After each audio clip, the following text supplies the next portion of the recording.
Olá, a paz do Senhor, sejam todos bem-vindos a esta programação. Todos já estão conectados, sintam-se cumprimentados em nome do Senhor Jesus Cristo. E agora vamos para esta questão: quem está a governar este mundo? Se você tem a sua Bíblia, vamos ler em primeira Epístola de João, no capítulo 5, versículo 19. A Bíblia diz assim: sabemos que somos de Deus e que todo o mundo jaz no maligno. Louvado seja o nome de Jesus. Veja só que a Bíblia não diz que o mundo está no controle de Deus ou que Deus está a governar o mundo. A Bíblia diz que nós somos de Deus. Isso quer dizer que Deus tem plena autoridade para governar as nossas vidas, mas o mundo jaz no maligno. E vejam uma coisa, meus queridos irmãos, que esta epístola foi escrita depois da morte do Senhor Jesus Cristo, depois de Jesus ter derrotado a Satanás na cruz do Calvário. E lembre-se que João, o autor desse livro, desta epístola, foi testemunha do ministério, da vida do Senhor Jesus Cristo. Ele foi testemunha da vida e do ministério do Senhor Jesus Cristo. Foi ele quem escreveu no Evangelho que Jesus na cruz declarou: está consumado. Foi ele que escreveu lá no Evangelho que Satanás estava julgado. Mas anos depois da morte de Jesus, anos depois de Jesus ter efetuado tudo aquilo que efetuou na cruz do Calvário, João escreveu: nós somos de Deus. Filhinhos, sabemos que somos de Deus e que todo o mundo jaz no maligno. Então, João está a mostrar aqui que Satanás, ele tem domínio sobre o mundo. Ele tem ainda certa autoridade sobre o mundo, mas não sobre nós que já aceitamos ao Senhor Jesus como Senhor e Salvador. Sobre as nossas vidas, Satanás não tem legalidade. Quem é que está a governar este mundo? Veja no livro de Lucas, Evangelho de Lucas, no capítulo 4, Evangelho de Lucas, no capítulo 4, versículo 6. Evangelho de Lucas, no capítulo 4, versículo 6. A Bíblia diz assim: e disse-lhe o diabo: dar-te-ei a ti todo este poder e a sua glória, porque a mim me foi entregue, e dou a quem quero ou a quem eu quiser. Satanás falou isso para Jesus. A Bíblia diz no versículo anterior que ele mostrou a glória das nações. Satanás mostrou as riquezas, a glória das nações, as riquezas das nações, do mundo inteiro. Isso deve ter acontecido numa visão. Talvez Satanás mostrou isso numa visão. Jesus deve ter tido esse combate com Satanás a nível mental, e isso envolvia até visões, digamos assim. Então, ele mostrou as riquezas das nações e disse para Jesus que daria a Jesus se ele se prostrasse, o adorasse. E que ele tinha autoridade para dar a quem ele quisesse. Se Satanás estivesse a mentir, Jesus teria dito que ele estava a mentir. Mas Satanás não estava a mentir. Estava a falar uma verdade, um facto. Porque Satanás adquiriu esta autoridade sobre a terra quando Adão desobedeceu a Deus. Porque Deus deu poder para governar a terra ao homem.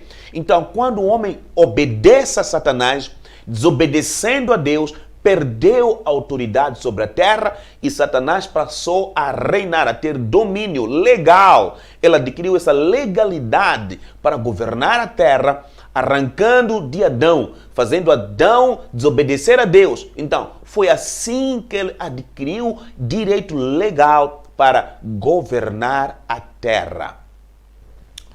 Então, como eu estava a dizer aqui, Satanás disse que dá isso a quem ele quiser. Agora, este relato bíblico não revela algo exclusivo o que aconteceu com o nosso Senhor Jesus, mas revela o que Satanás tem feito. Satanás tem negociado com os homens, dependendo da potencialidade, da vocação, do dom que essa pessoa tem. A Bíblia diz: toda boa dádiva, todo dom perfeito é lá do alto, vem lá do alto, do Pai das luzes, em que não há mudança nem sombra de variação. Satanás não cria os dons, quem dá os dons é Deus, mas Satanás pode vir e negociar esses dons que Deus nos deu. E é nossa responsabilidade decidir, escolher o que vamos fazer com os dons que Deus nos deu. Deus não força ninguém, Deus não obriga a servirmos a Ele com os dons e talentos que Ele nos deu. A mesma coisa aconteceu com Jesus. Jesus veio para a terra como o segundo Adão, na qualidade de segundo Adão. Então, ele tinha liberdade de escolher, ele tinha liberdade de fazer o que ele quisesse com o dom, com a vocação que Deus havia dado a ele.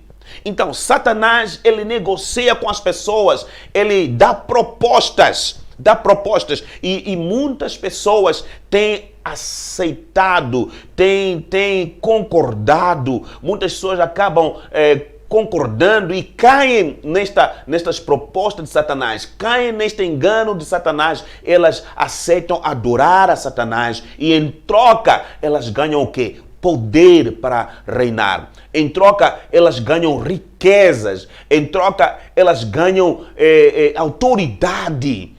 Há pessoas que têm certa autoridade, têm certo domínio, algumas delas têm até riquezas, mas em troca elas estão adorando a Satanás.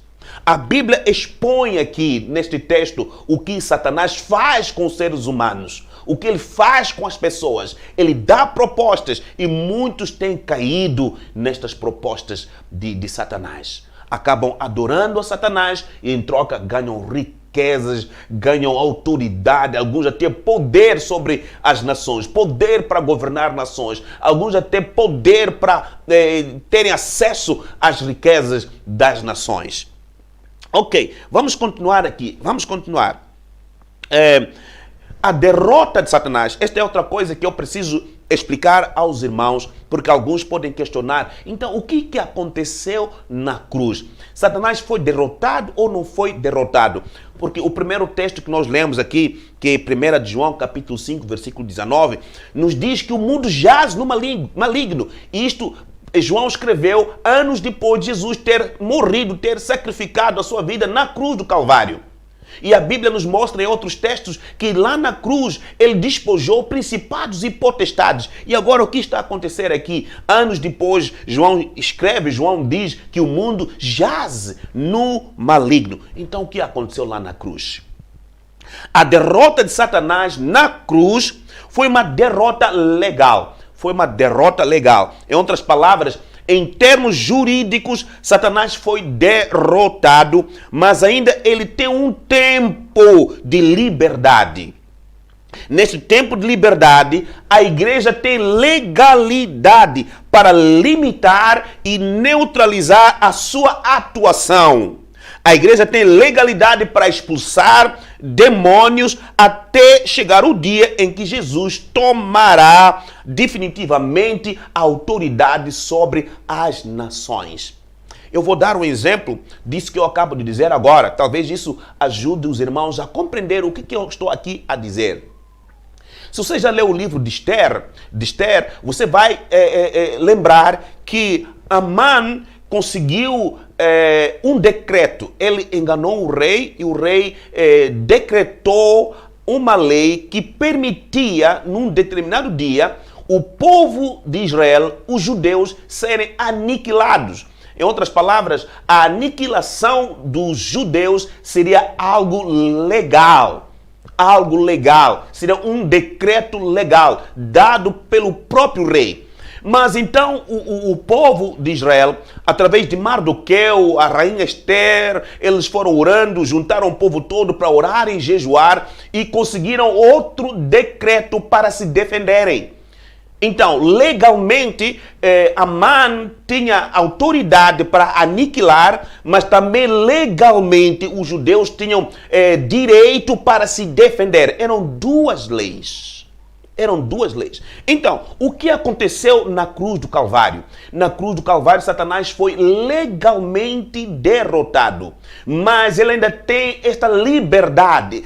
A sua derrota não permite que ele seja lançado agora no inferno ou no lago de fogo. Mas legalmente, por causa do sacrifício que Jesus fez lá na cruz por nós, nós temos direito legal para limitar, para neutralizar, seja principados ou potestades das trevas. Nós temos esse direito para limitar a atuação do poder das trevas.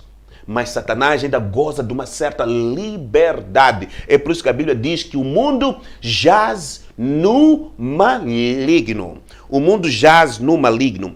Agora, veja em Mateus capítulo 8, versículo 29. Mateus capítulo 8, versículo 29. A Bíblia diz o seguinte: eis que clamaram, dizendo, que temos nós contigo, Jesus, Filho de Deus? Vieste aqui atormentar-nos antes do tempo? Então veja só que os demônios até sabiam o tempo em que eles seriam atormentados. E eles acharam que era injusto. Era injusto. Eles sabem, eles têm conhecimento da justiça de Deus. Eles têm conhecimento da justiça de Deus. Eles sabem que quando chegar o tempo, eles serão lançados no lago de fogo. Então, quando Jesus aparece e atormenta-os, eles questionaram por que estavam sendo atormentados fora do tempo. Fora do tempo. Os demônios, Satanás e seus anjos decaídos, eles sabem o tempo. Eles conhecem as leis de Deus. Então, vejam agora em 1 Coríntios, capítulo 15, no versículo 24. 1 Coríntios, capítulo 15, versículo 24. A Bíblia diz o seguinte: depois virá o fim. Quando que isso vai acontecer? Quando tiver entregado o reino a Deus, ao Pai. Quando tiver entregado o reino a Deus, o Pai. E quando houver aniquilado todo o império e toda a potestade e toda a força. Quando Jesus tiver aniquilado todo o poder maligno. Quer dizer, isso no futuro. Mas lembre-se que legalmente eles já foram derrotados na cruz do Calvário. Então, Jesus adquiriu este direito que lhe permite, depois de algum tempo, ter de volta o reino das nações. O que ele pagou permite ele adquirir, dentro de um tempo determinado, as nações da terra. Mas nesse período, Satanás ainda tem liberdade de agir, tem liberdade de atuar. E a igreja, nesse período, adquiriu também legalidade para reprimir, para neutralizar a atuação das forças malignas. Louvado seja o nome de Jesus. Eu espero que você esteja a compreender esta questão.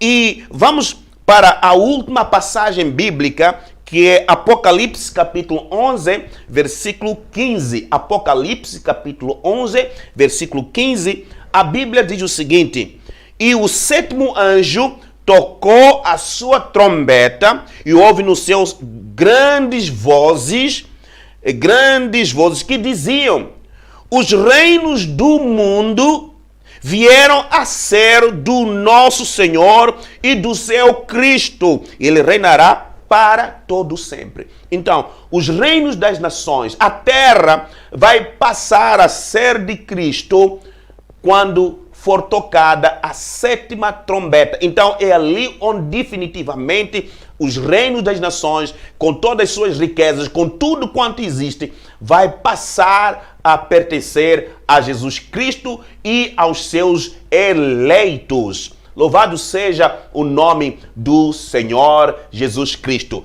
Quem está a governar? Quem está a governar?